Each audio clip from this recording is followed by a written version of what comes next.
In the Mondays with Michelle and Kirsten segment tonight, more evidence the mainstream media will use its power to try and get a Democrat elected in 2008. NBC News foreign affairs correspondent Andrea Mitchell is an excellent reporter, but she is a committed liberal. Talking to NBC Washington Bureau Chief Tim Russert, Mitchell said this about the Republican candidates for president. They just played to the base. They played to let's torture them. I mean, they didn't say that literally, but that was the subliminal message. Okay, let's torture them. Now, a couple of things. The whole torture debate is bogus because there are many on the left who believe anything other than name, rank, and serial number is torture. Secondly, Ms. Mitchell should not be giving her opinion on anything. She is a hard news reporter. How can any NBC News viewer trust an organization where the reporters are so obviously tilted to the left? A few months ago, I put that question to Ms. Mitchell. You've been 30 years at NBC. Can you tell me one conservative thinker at NBC News? How do you define conservative? I don't know, traditional values, maybe supports. Are you talking about commentators, or are you talking about news? Anybody. Give me anybody. Is there anybody over there who's conservative in your opinion? Yes, I think there are a lot of people Give me one. Are... All right, she couldn't give me anybody.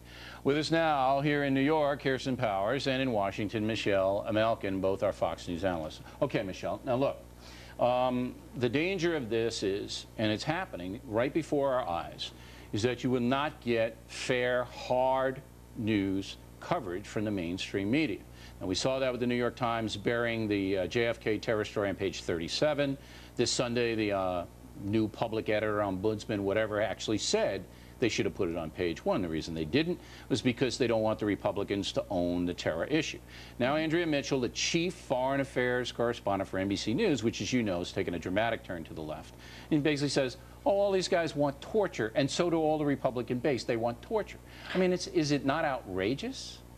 It is, and actually this is a fairly typical example of the hard left knee-jerk liberalism that reigns in the mainstream media. I actually worked as an intern for NBC News many, many years ago during the 1992 presidential campaign, and I got to see this up close. And you know, I worked with some of Andrea Mitchell's producers, and I saw and heard a lot of the blatant assumptions that conservatives were stupid, that conservatives were evil, that Republicans had to be cast in the worst light.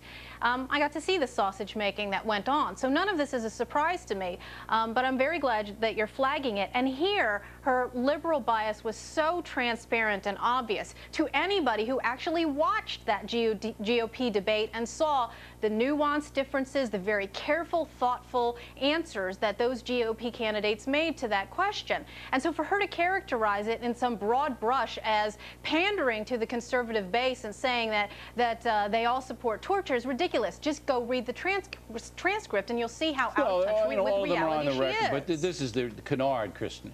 They're all on the record as saying, John McCain, we do not torture. Rudy Giuliani, we shouldn't torture. Mitt Romney, you can use enhanced interrogation, but not torture. But again, Ms. Mitchell believes that anything keeping somebody in a dark room, playing loud music, whatever it is torture, and she frames it that way.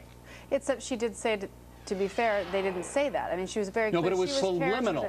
She was characterizing, and I have to tell you, I watched the debate, and Michelle and I watched different debates because I agree with what Andrea Mitchell said. They were all trying to out-Jack Bauer each other, and maybe they did. So you believe that all of the Republican candidates want to torture people? No, that's not what I said. But that's what she said. No, she actually she said no. They did. That was the general vibe that they were sending. That they were all sort of acting this way, but it wasn't actually what they said. And look, John McCain went out of his way when they went back to him again, and they said, "Listen, Senator, all these people have just talked about using these interrogation methods. What do you think about that?" He went back again to state, "I don't think torture works." He felt like he had to make a point after you had these people. It doesn't matter what their nuanced position was. What matters is Andrea Mitchell, a hard news reporter, went on a program and said flat out. I think her characterization was accurate. You know, Senator Brownback. That they were pandering to the base to rally torture.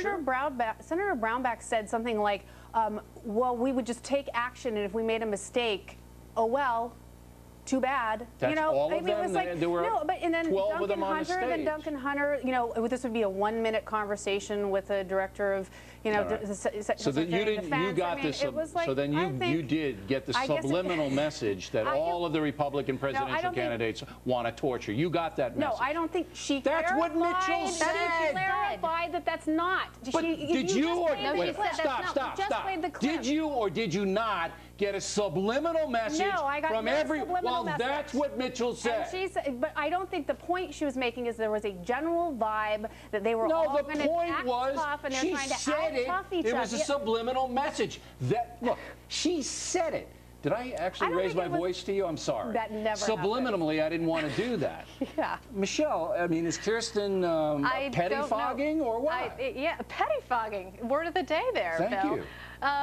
You know, look, you listen to what she said, you listen to what the candidate said, and it's clear who's in touch with reality here. And there were two prongs of her bias in this, and it wasn't just the mischaracterization of what the candidate said, but it was also a smearing of the conservative base, as if all of us want to go They're playing to the base because all the Republicans they want to torture. And let the torture party. It's the torture party. Exactly. And the bottom line here is that she would never use that characterization to say that any of the Democrats ever pandered No, because to then their nobody base. at NBC News would talk to her. She couldn't eat lunch with anybody. All right.